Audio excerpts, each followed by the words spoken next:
Bienvenidos a el plató de Diálogos Cardón en la Bolsa de Madrid en estrategias de inversión, y hoy tengo una visita muy especial de un amigo que llevaba tiempo sin ver, Carlos Muñoz Laza. Carlos, tú eres uno de esos rara avis en España que no solo ha hecho una, sino que está en el proceso de hacer otro unicornio. ¿De dónde sale eso? ¿Cómo te metes en el mundo de la aviación? ¿Cómo eres alguien que realmente contribuye a las 3 o 4 personas que reconducen la aviación en Europa? ¿Cómo te viene a ti el mundo de la aviación? ¿Cuántas horas tenemos para la respuesta? No, la versión breve. O sea, yo vengo en 2 pinceladas, que así imagino que me presento a tu audiencia, Rodolfo. O sea, vengo realmente de empresa familiar. ¿Vale? Mi empresa familiar, yo era 4ª generación con mis hermanos de una empresa familiar en el sector de cítricos y zumos, o sea que mucho que ver con aviación, salvo que volábamos en avión, no tenía que ver, ¿vale? Además no soy ingeniero aeronáutico, soy empresariales, etcétera. Vengo de línea más de empresarios, emprendedores, ¿no? Y de hecho, estudié aquí en ICADE y luego estuve 7 años en total trabajando con mi padre y mis hermanos, ¿no? Que éramos 3ª, 4ª generación, y en algún momento decidí, de hecho me contagié mucho en el máster, hice el máster en Estados Unidos y me pusieron en Harvard, en el 98, 1998, como mis hijos pequeños a veces creen que es 1800, es 1998, y ahí la verdad es que te contagian mucho el gen emprendedor, eso por un lado, y por el otro, mi empresa era muy buena, nuestra empresa familiar era muy buena, funcionaba muy bien. Mis 2 hermanos que trabajaban conmigo, los 2, yo había pasado por McKinsey también, habían pasado por McKinsey, habían hecho máster en Stanford, tal, o sea que estaba en buenas manos. Y como último motivo, Rodolfo, perdona que lo haga tan largo, mi mujer es californiana, Joy, que es la esencia de mi vida. Entonces, todos esos factores combinados me llevaron a querer ser emprendedor, tener una vida como más abierta, saber que la empresa estaba en buenas manos, etcétera, a plantearme no necesariamente empezar una aerolínea, sino salir y hacer mi propia empresa. Y de hecho me vine aquí, esto a lo mejor puede inspirar, ahí tenía 32 años, algún espectador más joven, emprendedor que vea esto, yo no sabía que quería ser emprendedor, sabía que iba a haber oportunidades, no sabía qué iba a ser, y sin querer alargarte mucho la respuesta, me vine a Madrid a trabajar con un fondo que tenía una compañía invertida para ver un poco todo el paisaje, digamos, de oportunidades. Y a los pocos meses, por una casualidad, que si quieres te cuento, pero vamos, por no alargarlo más, me surgió un grupo de pilotos, estaba pensando, y de ahí había estado trabajando en McKinsey en California un tiempo que te he dicho antes rápido, y ahí sí que había visto el modelo low cost, que me parecía muy potente, y la verdad es que la oportunidad que he visto desde perspectiva del 2025 creo que es palmaria, pero ahí sonaba a lo contrario, a cómo va a ser posible, era crear la primera low cost en el suroeste de Europa, y eso es lo que fue Vueling, que la empezamos ahí, esto estamos hablando del final del 2, creo la empresa, porque nadie más se quiere meter, empiezo solo, a comienzo del 3, 2003, y era, como dicen, un no-brainer, ¿no? Era claro que tenía sus cosas, había que ejecutar bien, crear buena marca, que sé que es un tema que tocáis mucho, etcétera, pero básicamente era the winning low-cost airline for Southwest Europe, ¿no? Era muy enfocado suroeste de Europa, primera low-cost, y de ahí empezamos a crecer, salimos en este edificio tan bonito en el que nos recibes, aquí salimos a bolsa en uno de los días, francamente, desde el punto de vista profesional más especiales de mi vida, el 1 de diciembre del 2006 sacamos Vueling a bolsa, y luego si quieres ya sigo con Volotea, pero... Tengo 2 preguntas sobre eso. Una es, ¿cómo de difícil es conseguir el dinero que se necesita para montar una cosa que no es una web en el desierto para vender pañuelos, sino que realmente tienes que hacer inversiones importantes? ¿Cómo consigues, cuántas presentaciones tuviste que hacer, te acuerdas, para realmente conseguir el primer accionista que dijo, yo pongo dinero en esto? Pues te lo digo otra vez en versión rápida, que todo esto puede ser, pero básicamente y sorprendentemente, o sea, yo he lanzado con mi equipo, no yo solo, aunque el Vueling la empezara solo, pero bueno, solo, y luego metía mucha más gente, pero desde el punto de vista de propiedad y levantar capital sí que la empecé solo, luego se empezaron a apuntar gente. Vueling fue muy rápido porque era muy evidente, además eran buenos años saliendo en ese momento de la crisis 2002, entonces me acuerdo que era, no sé si por juventud, a riesgo de, ahora lo pienso y a veces pienso, a lo mejor sonaba arrogante, espero que no, pero sin un tono arrogante, o al menos no poníamos cara de, creo yo, espero, de ser así los más listos de nada, pero decíamos que es evidente, es que va a pasar y vamos a ser nosotros. Y nosotros creemos que usted, si quiere, venga con nosotros, ¿no? Señor inversor. Tardamos muy poco, de hecho tuvimos el primer term sheet, yo empiezo la compañía en enero del 3, le ofrezco a este grupo de pilotos que entren, deciden no entrar, empiezo yo solo, luego Lázaro Ross, que es una persona que probablemente vaya a repetir, mi gran socio, he tenido un socio durante 20 años, tanto en Vueling como en Volotea, se hace socio mío en febrero. De hecho, el 24 de febrero del 2003 celebramos cada año el aniversario. Si nos están viendo jóvenes emprendedores, tener un buen socio es casi o más importante que tener buenos socios inversores. Y ahí tardamos solo 6 meses. En julio ya nos dieron el primer term sheet. Y en el caso de Volotea tardó mucho más. Había sido una gran inversión Vueling, a todo el mundo le había salido muy bien, etcétera. O sea, tenías el track record. Pero en inglés lo resumen que momentum beats track record anytime. Y es así. O sea, si estás en un buen momento donde es relativamente fácil levantar capital, nosotros, yo no venía de aviación, le pedíamos, por cierto, levantábamos 50 millones, ¿vale? Luego en el de Volotea fueron 65 y en 6 meses. Volotea nos pasamos 2 años y medio yendo por el desierto, no solo el desierto del Sáhara, el de Gobi y todos los desiertos imaginables, y por responderte... ¿Por el COVID? No, es mucho más tarde. Volotea es mucho antes, perdóname, el COVID fue mucho más tarde. Volotea empezamos a levantar capital en el 9 y obtuvimos term sheet en el 2011 y empezamos a volar en el 2012. Entonces son años que, si recuerdas, tuviéramos tenido la crisis de Lehman en el 8, las crisis del euro que eran recurrentes cada 6 meses. Y por abreviar, perdona, en el primer caso yo creo que debimos ver a unos 50 posiblemente inversores, siempre de fondos, capital riesgo, etcétera, que a mí me gusta, o sea, para bien o para mal, a lo mejor es dorarme la píldora, como decimos, o auto convencerme de algo, pero a mí me gusta que para hacer una compañía aérea tienes que levantar mucho capital, entonces eso te pone ya con inversores muy profesionales, o sea, no es como dices tú, hacer una web, no sé qué ejemplo hayas dicho, Rodolfo, pero es mucho dinero, nadie te va a dar 50 millones, entonces... Hablamos más de eso si quieres, pero tiene que estar muy bien pensado, muy bien analizado, el equipo les tiene que gustar, tienes que ser convincente, tienen que verte. Y eso entonces, ya por acabar, Vueling tardó poco, pero a lo mejor vimos a 50 y acabamos con Apax, de inversor líder, con Planeta como socio local y con el CEO de JetBlue, que era una compañía aérea que nos inspiraba mucho, y nosotros mismos, que siempre tenemos una participación importante, mi equipo y yo. Y en el caso de Volotea, ya te digo que fue mucho más largo, ahí... Yo creo que debimos ver a más de 100 seguro, no tengo el número, pero 150 posiblemente, y ahí nos ayudó Lazard para cerrarlo, y al final lanzamos con un grupo que se llamaba CCNP, que era como JP Morgan Capital, con inversores locales Corpfin, con Fondico ayudó también a cerrar, y nosotros mismos otra vez. Oye, una cosa, y al principio, cuando tienes un gran proyecto, necesitas un gran equipo. ¿Cómo vendes al equipo la oportunidad? Buenísima pregunta, y no es evidente la respuesta. O sea, aparte que no me gusta considerarme maestro de nada. Yo sé que lo que me funcionó, o sea, fue mucho más fácil en la segunda compañía que en la primera, porque en la segunda ya no es, oye, no conozco a Rodolfo, ¿quién es? Ya eres Rodolfo, además, perdona, no es por dorarte la píldora, Rodolfo, a ti, pero tienes el track record, conocer tecnología, pionero, etcétera, ¿no? Pues ahí no es que de repente yo pasara a tener, qué sé yo, 20 años de experiencia, pero ya habías creado Vueling, había funcionado muy bien, había salido a bolsa, luego también nos las tuvimos con Iberia, si te acuerdas, acabamos haciendo una fusión, pero en fin, que ya tenías, como dicen en inglés, el valor demostrado, ¿no? Y aún así, pues como te decía antes, tardamos muchísimo tiempo en levantar el capital. Volviendo al equipo, que era la pregunta, en la segunda fue más fácil, sobre todo porque ya nos unimos, o sea, de mi equipo de Volotea, cuando empezamos, hay una foto muy bonita, éramos 17, 14, habíamos trabajado junto en Vueling. Por cierto, hay un profesor que se llama Wasserstein, que es de Harvard, y me encanta porque en temas de emprendeduría tiene todas las preguntas clave, no las respuestas, las preguntas. Y en este caso sí que responde, te dice, ¿cuál es el mejor predictor para que una empresa tenga éxito a efectos de quién forma el equipo? Y el mejor, en probabilidad, no es ninguna certeza, ¿no? Pero es justo esto, es el equipo de gente que se conoce porque han trabajado antes juntos. El que menos, tristemente, es tú con tus amigos. Si no has trabajado nunca con ellos, el siguiente es tú con tu familia, y el segundo con más éxito, tú solo.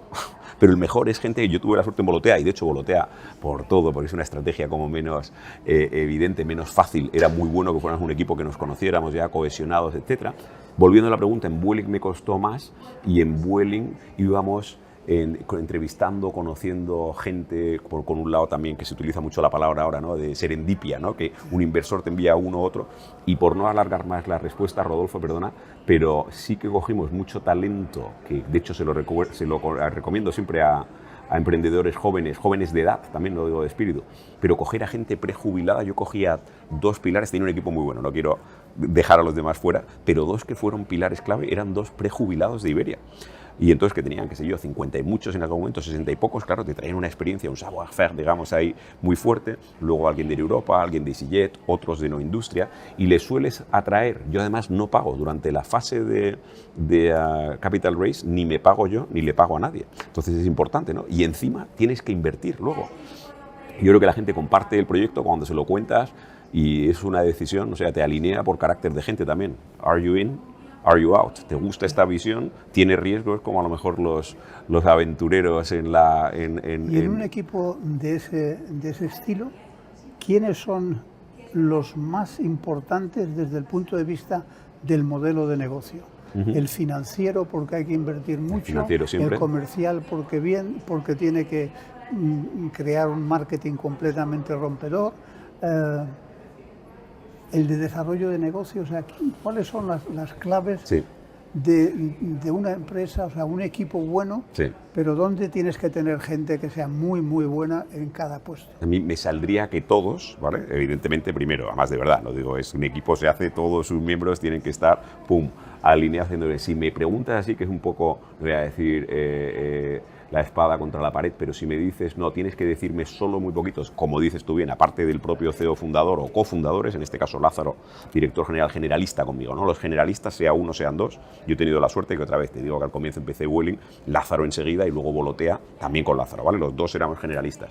Si voy a áreas específicas, finance, como dices tú, clave, o sea, el CFO muy, muy, muy importante siempre, ¿vale? Al lanzar, o sea, al levantar capital, una vez levantado, al crecer en M&A, en IPO, en todo, el CFO, pues como se imagina cualquiera que esté viendo esto, creo yo, siempre clave, ¿no? Y que imagino que en todas las industrias es así, en aviación ciertamente es así. En aviación la operación es muy importante, entonces tener a alguien que sepa mucho, que sea aeronáutico, que entienda bien de aviones, que entienda bien de la operación de aeropuertos, que entienda muy bien pilotos, toda esa parte operativa. Pues como dices, de hecho no lo dices tú, te voy a decir yo, a mí esto me impone, siempre me ha impuesto mucho respeto, decir, oye, esto es muy bonito, pero estoy poniendo a 180 personas a 30.000 pies de altura en un cacharro que pesa 60 toneladas o 70. Vamos, o sea, ahí coges mucha experiencia, ahí no coges promising talent, sino ahí coges en mi equipo de Vueling y luego el de Volotea también, la edad media en operaciones típicamente es 40 y medios, 50 y medios o 60. O sea, ahí ya tienes que tener, ¿no?, mucho conocimiento específico. Y luego, en mi caso, como dices tú, me ha gustado siempre mucho el branding, me ha parecido muy importante. Entonces, comercial, marketing muy gordo y tecnología que va de la mano. De hecho, voy a decirte ya un nombre concreto. Una de las personas clave también que vino conmigo de los 2 se llama Alex de Jesús y es el CXO, lo llamamos, que no tiene que ver con el nombre de la compañía de bolsa, ¿no?, pero el Chief Experience Officer. Entonces en eso te cae desde marketing a tecnología, a cliente, a comunicación, toda esa parte amplia que para posicionar compañía utilizando tecnología, visto que siempre, o sea, Vueling ya en su día era casi todo web y Volotea tiene una gran parte web y una gran parte también de innovación tecnológica, pues ahí yo creo que esa es probablemente, me sabe mal lo que me haya dejado fuera, pero creo que esa sería probablemente. ¿Habéis utilizado software estándar o realmente lo habéis hecho todo desde cero para tener una línea aérea como os gustaba? La tecnología, me refiero. Es muy amplia la pregunta y la respuesta. En general, al comienzo, si tienes, sobre todo en operaciones, casi todo es off the shelf, ¿no? O sea, cosas no te haces. Y luego, en Volotea en particular, menos en Vueling, pero ten en cuenta que Vueling yo solo la llevé 5 años, ¿vale? Y en Volotea estamos ahora a punto de entrar al año 14, ¿vale? O sea, que es distinto, pero en Volotea ahora me va a costar pensar, pero yo creo que a partir de quizás el 5º, 6º año empezamos a desarrollar muchas más cosas in-house, quizás empezando por el lado comercial, revenue management, que sabes que es la gestión de precios, network, ¿no?, que es la decisión de rutas, ancillary, ¿no?, que son los otros productos, flexibilidad, Mega, tenemos un producto que se llama Mega Volotea, que vendemos una especie de frequent flyer club, todo eso lo hacemos más in-house. Y ahora, ¿no? Esto ya es más reciente, con estos años de Data Science, tal, la verdad es que es brutal lo que puede hacer Data Science, y también lo hemos metido mucho en el lado de operación, y ahí sí que desarrollamos muchas cosas propias porque pensamos que ayuda mucho más, pues eso, tener la cabeza en casa en vez de adaptar. O sea, que tenéis un equipo de tecnólogos in-house importante In-house ya. bastante grande, sí. O sea, de Data Science solo yo creo que está ahora en 6 a lo mejor, y de IT, que de hecho durante muchos años teníamos esta filosofía de, no es, quiere ser irrespetuoso a nadie, pero brains in, hands out, ¿no? Ahora creciendo, yo creo que hemos subido, sí, en IT solo debe haber 25 a lo mejor o 30 personas in-house. Y yo creo recordar, no sé si es verdad, pero yo creo recordar que Volotea es usuaria solo de un tipo de avión, ¿no? Sí, No, Airbus, bueno, Airbus. son primos, son 319 y 320, sí.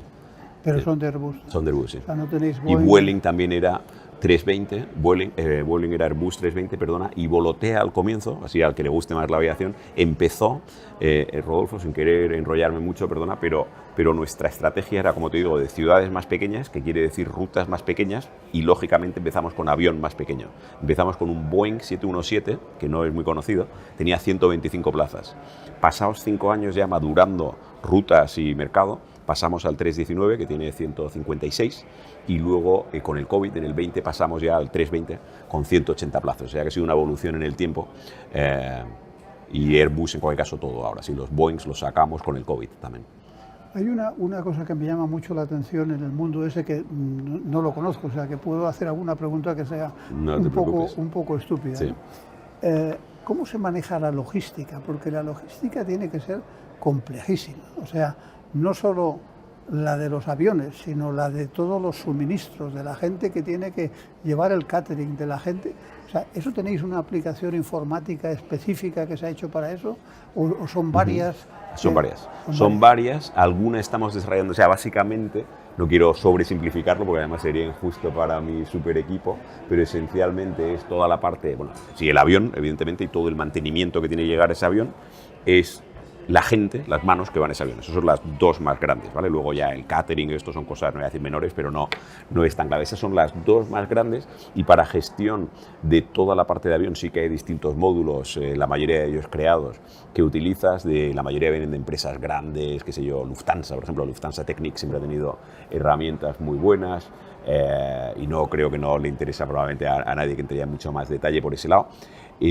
Mantenimiento, ya te digo, 3/4, o sea, flote de mantenimiento por ese lado, y por el lado de cruise sí que hay también algunas herramientas on the shelf, y nosotros estamos justo cambiando ahora con Data Science a gestionarlo in-house, porque si la operación de Volotea, o si quieres lo digo distinto, habiendo llevado 2 aerolíneas, para Vueling, que era más normal y más parecido a otras compañías, es mucho más fácil adaptar tu pequeña idiosincrasia a esa camisa que ya existe con cierta flexibilidad. Si eres muy, muy idiosincrático, como es Volotea, me explico, Volotea tiene, pues eso, con 40 y pico aviones, 400 y pico rutas, 20 bases, mucho más disperso, vuela mucho más en verano menos, tiene mucha más especificidad, si quieres, que es no típica, y entonces ahí sí que tiene más sentido desarrollar herramientas propias, o sea que es una combinación, pero... Porque lo que haces en Volotea es entre ciudades de segundo nivel, unirlas. ¿Es eso competencia con el AVE o realmente No, estáis en porque otro entorno? pues no solo el AVE, o sea, de hecho Volotea está más, el principal mercado es Francia, de las 20 bases que tenemos ahora, 10 son francesas, llevamos 12 millones y medio de pasajeros, 7 y medio son franceses, o sea que somos una compañía europea basada en Barcelona, España, pero con Francia. Entonces, esta pregunta, si quieres, te la pongo también en versión francesa. El AVE tiene radial Centro-Madrid. El TGV, que es el AVE francés, tiene radial Centro-París. Volotea lo que se dedica es a unir, qué sé yo, Brest con Niza, Lille con Burdeos, o a Córcega, ¿vale? Que evidentemente no hay, o fuera ya internacional, ¿no? O sea que no hay ningún... De hecho, ha habido, tanto en Francia como en España, sin querer alargarte todas las respuestas, pero ha habido cierto pushback, ¿no? Precisamente, de hecho en Francia hay legislación que te dice que si hay un tren de alta velocidad, por la velocidad que sea, pero si hay un tren de menos de 2 horas y media, llegaron a prohibir, muy francés si quieres, pero no, hay que ir, va usted en coche si quiere o en tren, pero avión. Prohibieron, de hecho, 4 rutas a París. A nosotros no nos afecta nada. Yo solo tengo una ruta por debajo de 5 horas en alternativa en tren, o sea que la verdad es que no, qué sé yo, poniendo ejemplo español, Asturias, ¿no? Que lo conectamos pues desde Sevilla, Málaga, Murcia, Alicante, Valencia, Baleares, Canarias, el extranjero, o sea que no nos afecta, sí. Y realmente lo escogéis por... Antes estábamos hablando con Joaquín de que hay ciudades como por ejemplo Stuttgart que tienen un montón de repercusión en España y parece ser que hay muy poca forma de llegar desde Stuttgart a Madrid, ¿no? No, o sea, no conozco el caso de Stuttgart, pero no podía estar más de acuerdo. O sea, Volotea, solemos decir, esto le encanta aquí en la casa que estás de bolsa, a los inversores sobre todo, le decimos, tenemos 400 rutas y 12 millones de pasajeros, pero solo estamos tocando la superficie, como dicen en inglés. O sea, nosotros analizamos siempre base de datos y vemos, analizamos cada 6 meses un total de 10.000 posibles rutas. Y de esas 10.000 hay entre 1.100 y 1.200 que nos encantan, que nos gustaría lanzarlas mañana, pero tampoco tenemos ninguna prisa. O sea, ya llegaremos y no sé si la 501 de Volotea, la 601 o la 701 será esta Stuttgart, Alicante o la que fuera que decía Joaquín, pero llegaremos. O sea, efectivamente, porque Europa es súper dispersa y claro, piénsalo también del punto de vista medioambiental. Dices, oiga, usted si tiene que volar de, qué sé yo, de Asturias hasta... no sé, Venecia y tiene que pasar por Madrid, o tiene que pasar por París, o tiene que pasar por Roma. Joder, o sea, tardas más tiempo, te cuesta más, contaminas mucho más, o sea, el punto a punto es clave, gana todo. Entonces Europa, que es un continente muy disperso y encima por el lado cultural muy rico, ¿verdad? Siempre dices, no quiero ver solo París, Madrid, quiero ver un montón de sitios más en Francia, o quiero ver un montón de sitios más en Italia, o quiero ir a las islas del Mediterráneo, que son interminables. O sea, sí, creo que va a haber mucha más conectividad punto a punto. ¿Sí? Y una empresa del tamaño que ya tiene Volotea, antes lo hiciste con Vueling, ¿cuándo se toma la decisión de salir a bolsa? ¿Tiene que ver con la facturación? ¿Tiene que ver con el mercado? ¿Con la oportunidad? ¿Qué es lo que es importante cuando se toma la decisión? Te doy solo mi experiencia, y no me considero experto, Rodolfo, en absoluto, aunque es verdad que Vueling salió a bolsa y Volotea, siempre hemos dicho cuando nos preguntan, que es un objetivo, ¿no? No hay un momento específico ni un tamaño exacto, depende mucho del momento. Si esto fuera a los profesionales, ¿vale? La banca de inversión yo creo que te diría que también depende de qué mercado. Yo siempre voy al mercado principal, ¿vale? No vamos al alternativo, tal, entonces también te atrae inversor distinto. Nosotros siempre vamos al principal. Entonces aquí te suelen, en esta bolsa, yo creo que el mínimo suele ser float, ¿no? ¿Cuánto vas? Entonces tiene que tener papel para vender por lo menos. Yo creo que está, no sé si estuviera aquí Morgan Stanley o Barclays, que son mis bancos, no sé si te lo dirían así, pero creo que te dirían que 250, 300 mínimo de float. O sea, tiene que ser una valoración, salvo que quiera vender el 100%, que creo que no suele ser muy común, porque además nos gusta en IPO ya como que vende usted todo, pues será la mitad. O sea, que tiene que ser una compañía ya como de 500 de valoración para que pueda haber float si haces la mitad. Yo te diría que están por ahí los números. Y luego ya, cuando en el tiempo, pues según cómo crezcas de rápido. Vueling creció mucho más rápido, Volotea crecemos con más calma, no porque seamos más mayores, que a lo mejor sí, creo que no. Creo que es porque Vueling sí que era una carrera, como te decía al comienzo de la entrevista. Winning Low Cost Airlines, teníamos que llegar antes, de hecho nos decíamos esto en mi consejo de broma, es antes que vengan los bárbaros, ¿vale? Antes de que desciendan los del norte teníamos que hacernos grandes. Entonces sí que yo creo que sigue siendo, junto a JetBlue, las dos compañías que más rápido han crecido en los últimos 20 años, ¿vale? Entonces era boom, race against the clock. Volotea, como era más adaptar el modelo a mercados pequeños y no hay nadie que lo haya hecho, no tenemos ninguna prisa y hemos llegado, pues no sé, yo creo que sí que empezamos en el año 4, en el 15-16 ya estábamos con posibilidad de salir a bolsa. Sí. Y la dependencia de un mercado tan importante como el francés es porque el tipo de ciudades en Francia se presta mucho a eso. Esencialmente. Luego hay algún aspecto común que puede tener Air France, tal, pero en general, o sea, no tenemos una estrategia francesa, tenemos una estrategia de ciudades europeas de tamaño mediano. ¿Y Alemania no es una cosa parecida o no? No, Alemania paradójicamente no. O sea, no sé si paradójicamente, pero paradójicamente sí, porque dices, joder, por todo, por tamaño de economía, por incluso tamaño de país, tal, lo pensarías. Pero luego el tipo de tráfico y la dinámica competitiva es muy distinta en los dos. Y entonces, otra vez, hace que en Francia hayamos encontrado, pues eso, tenemos 10 bases hasta ahora y de hecho me suele preguntar mucho la prensa francesa, ¿bien ustedes? Y le solemos decir que sí, que vemos 14 o 15, o sea, todavía nos quedan unas cuantas ciudades francesas que conectar. Y Alemania, sin querer extenderme mucho, pero no tiene tanto esa... Es más un tipo de tráfico, para no sonar como misterioso, es solo vacacional mediterráneo. Y luego encima también a nivel de costes y de impuestos, que a lo mejor lo has hablado con algún otro empresario, es mucho más costoso. O sea, al menos en mi sector es más el hurdle, ¿no? La barrera de cuánto tiene que ser el precio para ser rentable en Alemania es significativamente más alta que en Francia, que a su vez, para ser justos, es más alta que España e Italia, ¿no? Pero el primer vuelo lo hiciste desde Italia, creo, ¿no? El primero, sí, Italia con Italia, hicimos ¿Por qué Venecia con Olbia. empezasteis en Italia? ¿Fueron los que avanzaron más rápido? Es que otra vez, a riesgo de sonarte, qué sé yo, regionalista, que no es la intención, es que lo vemos a nivel local, no lo vemos a nivel nacional. Entonces, las primeras bases teníamos, ten en cuenta cuando empiezas, aunque éramos el equipo de Vueling y ya teníamos, digamos, cierta credibilidad y mucha capitalización, o sea que va a decir, vamos a hacer las cosas bien, no dejaba de ser muy innovador, para bien y para mal. Con gran fracaso, ahora vuelvo a la pregunta, pero lanzamos 90 rutas, nosotros los expertos que sabíamos tal, cerramos 40 al final del primer año. Tú imagínate un negocio, no sé por qué siempre pienso en retail, ¿no? Alguien que te diga, tengo un concepto muy innovador de es súper pequeñito. Ese consejo lanzamos en abril del 12, en noviembre y diciembre era detectemos las buenas que tienen, detectemos sobre todo las malas que tienen, vamos a aprender rápido, ¿no? Y luego ya eso llamamos tasa de mortalidad, Rodolfo, y la bajamos ese primer año, pues no llegó al 50, pero casi, 40 y largo, y el año segundo ya bajó a 15 y luego bajó a 8 y lo tenemos como ahí, o sea, no aciertas todas, pero hay, qué sé yo, el batting average, ¿no?, que le llaman los americanos, ahora ya lo tenéis es perfecto. bueno. Sí. Y volviendo ahí, había distintos candidatos que tenían que otra vez, tenía que tener oportunidad comercial alta y luego que los que llevaban esos aeropuertos se implicaran, incluido financieramente, o sea, decir, oiga, yo voy a lanzar, yo soy el empresario, yo gano o pierdo, pero yo no quiero que usted diga, ay, buena suerte, sino que usted esté conmigo.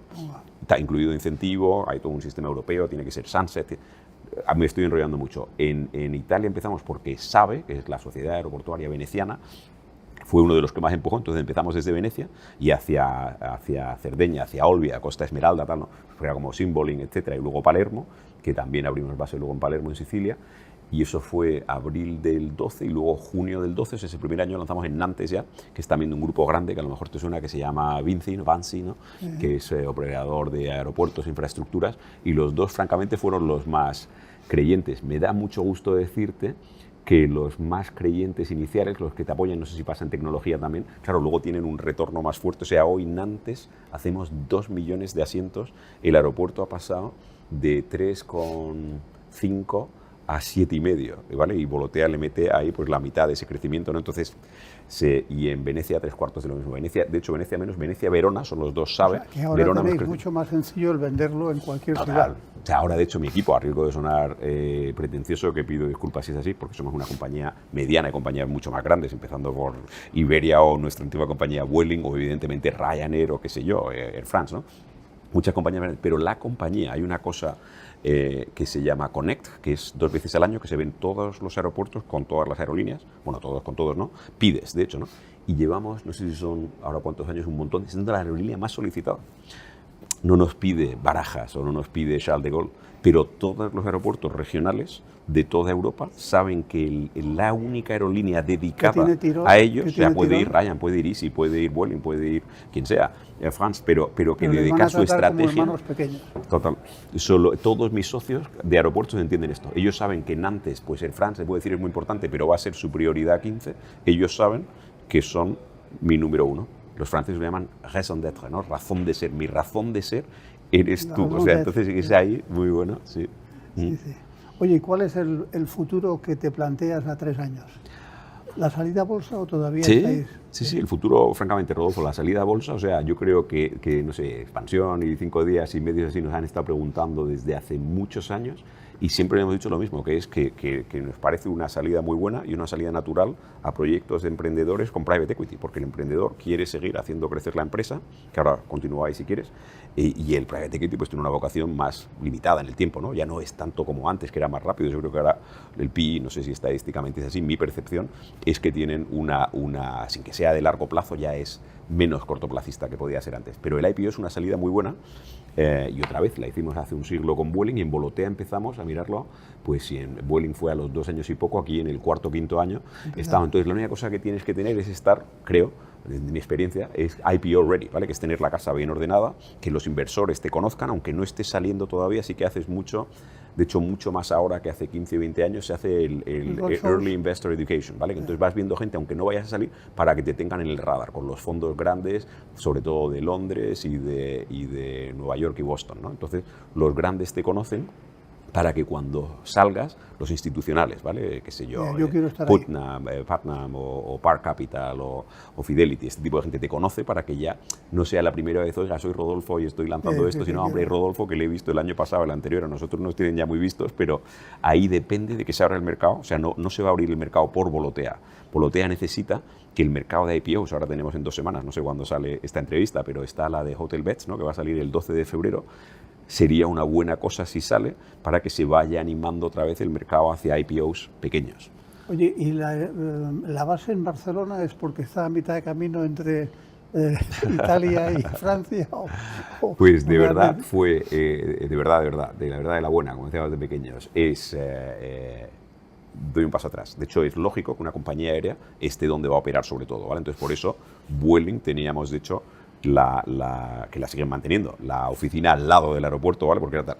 En Volotea teníamos ya una, no sé si paradoja, una dificultad inicial, que es que sabíamos que iba a ser muy disperso y no sabíamos cuál iba a ser el primer aeropuerto, porque esto decidíamos en noviembre del 11 y íbamos a empezar en abril. Todavía había 5 ciudades en liza, incluida Venecia y Nantes, que ganaron, pero también Burdeos, no me acuerdo, 2 más.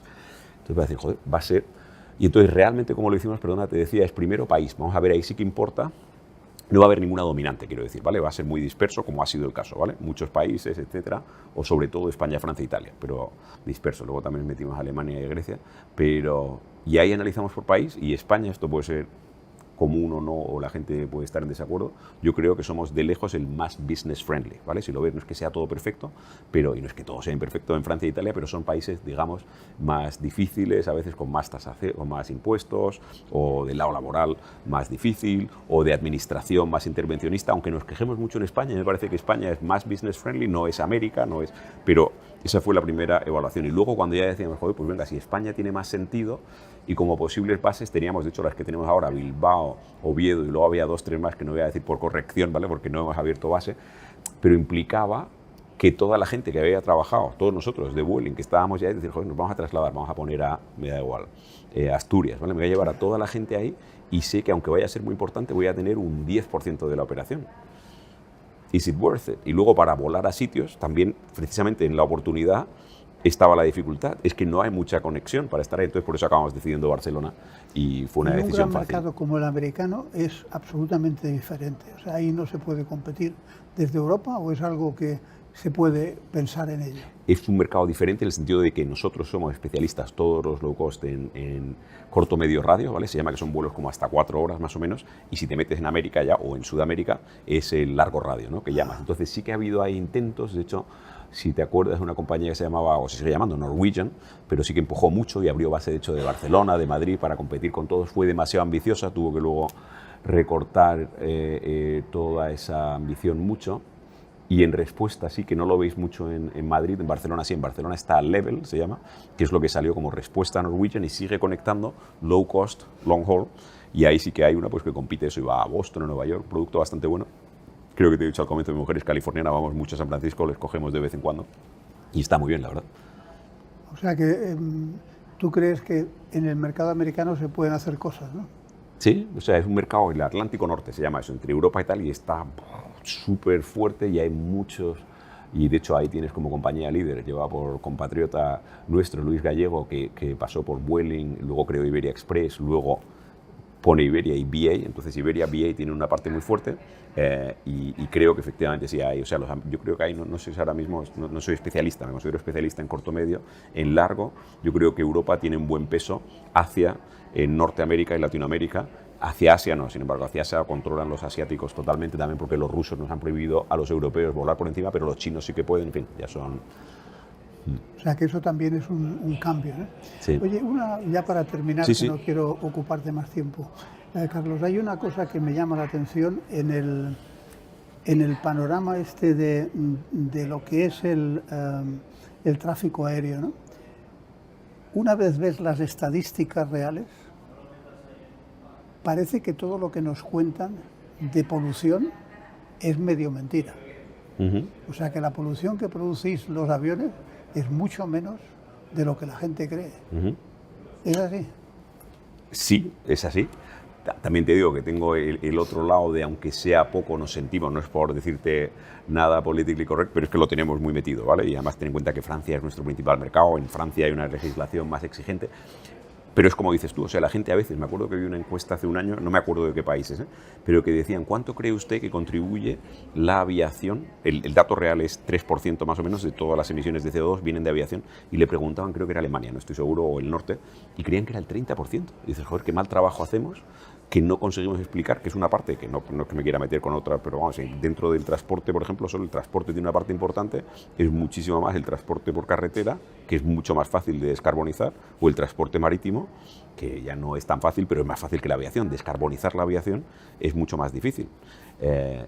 Y la otra cosa que no se suele saber, o sea, que es poco, es verdad que es poco, que por otro lado crece, por eso tenemos una obligación, para mí, de equilibrar conectividad, que es muy valiosa. Conectividad es buena para la vida, para el comercio, para la cultura, para la manera de pensar, para todo, para que no haya guerras. Véase Europa, tal, fantástico, ¿no? Yo no quiero, en mi caso es hasta personal, mi mujer es americana, yo soy de aquí, o sea, mi estilo de vida y el de mis hijos y el de todas nuestras familias es poder volar. Entonces quiero mantener esa conectividad y ir cuidando la marca medioambiental, como llaman, ¿no? Y ahí podemos hacer cosas, pero es que tardan más tiempo. Ahí lo más gordo son los SAF, se llaman los combustibles sostenibles, que va creciendo. De hecho, en Europa vamos a pasar una normativa de ahora ya este año tenemos que tener el 2% de SAF, en el 30 pasa al 6% y luego salta mucho hasta el 50-60% en un par de décadas. Y es lo que solemos decir las aerolíneas, Rodolfo, que tenemos que subir más. Dicho todo esto, creo que hay efectivamente muchas fuentes de emisión de CO2 que también sería bueno que fueran mejorando. Y la última cosa que te digo de esto, porque no lo suele saber la gente, es que casi toda la emisión viene de largo radio, viene de vuelos largos, lógicamente. Entonces ahí sí que tienes un tema de conectividad intercontinental, no solo Europa con Norteamérica, con Latinoamérica o Norteamérica con China, tal. Entonces tiene que haber una especie de acuerdo global, digamos, si no realmente solo vamos a tocar la superficie. Yo creo que hay una falta, y a lo mejor lo digo sin conocimiento de causa, ¿no? Pero a mí lo que me parece es que hay una falta de gente que, entre comillas, poluciona, de explicar bien lo que poluciona y lo que no. Porque el que la gente te diga, como decías tú en un estudio, no, es que el 30% de la polución son los aviones. O sea, si no hubiera aviones, el 30% desaparecería. No, es el 3%.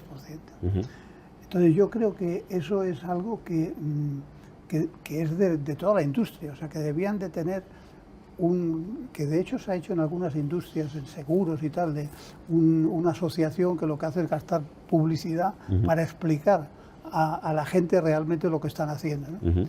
Y yo creo que eso le falta a la aviación. Te tomo la idea, lo intentamos de vez en cuando en una cosa que se llama Airlines for Europe, ¿no? La asociación nuestra, pero es verdad que te tomo la idea sobre todo de la campaña publicitaria, que imagino que maestros tiene la Iglesia.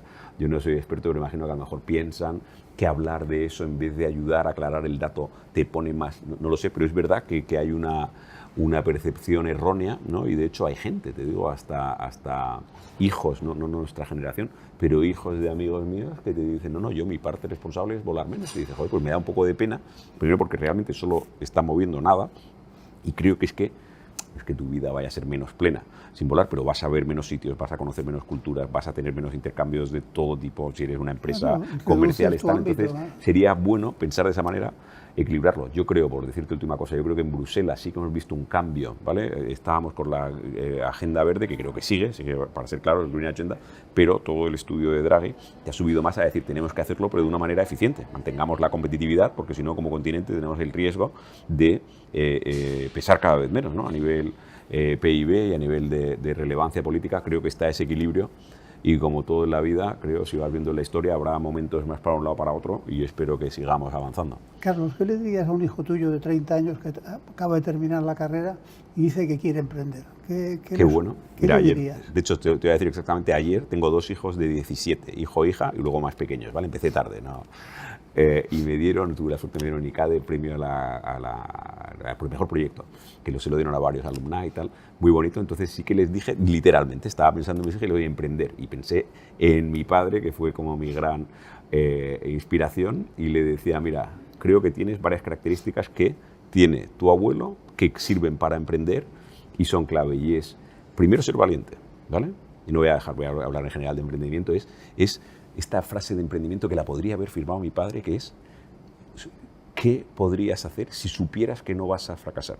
¿Vale? ¿Cuántas cosas no pensaríamos más? Y enseguida te entra el lado este de nuestro cerebro reptiliano, ¿vale? Que llevamos un poco tiempo pensando en el frontal. Que no, tal. Entonces, ¿qué podrías? Primero es, ¿vale? Piénsalo bien y sé valiente y sé audaz, en el buen sentido de la palabra, sé ambicioso.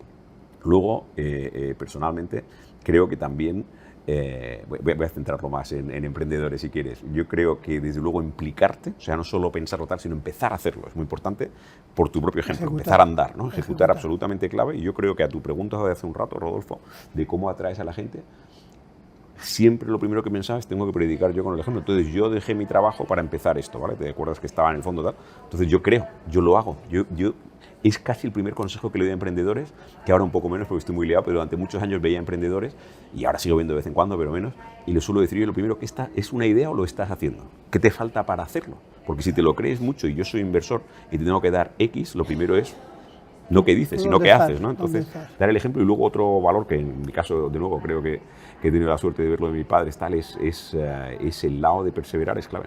O sea, es el lado de: tienes que tener una idea razonablemente buena. Yo creo que la idea importa, ¿vale? Ya sabes que mucha gente te dice: no, elijo equipo sobre idea, ¿vale? Te lo compro, también, totalmente, de hecho, pero la idea no puede ser malísima, ¿vale? Entonces, tienes una idea que te da posibilidad y luego vas a tener que adaptarla. En tecnología, imagino, lo demás pivot, creo, ¿no? Va a haber que pivotar más. Yo creo que en aerolíneas menos. No puedo empezar a hacer esto para luego decir: uy, me he equivocado, voy a poner helicópteros, ¿no? Pero dejando cosas así, creo que francamente el adaptar, perseverar, aprender, mejorar, absolutamente clave. Y luego yo creo que los matices, los míos particulares, si es para emprender en aerolíneas, mucho capital, socios muy buenos y por supuesto todo empieza y acaba con equipazo. Esas son siempre las recetas que por antiguas no dejan de ser correctas, son absolutamente clave. Carlos, pues muchas gracias por haber venido y te deseo una feliz salida a la bolsa. Espero que lo antes posible. Muchas gracias, Rodolfo, por invitarme. Muy bien. Gracias.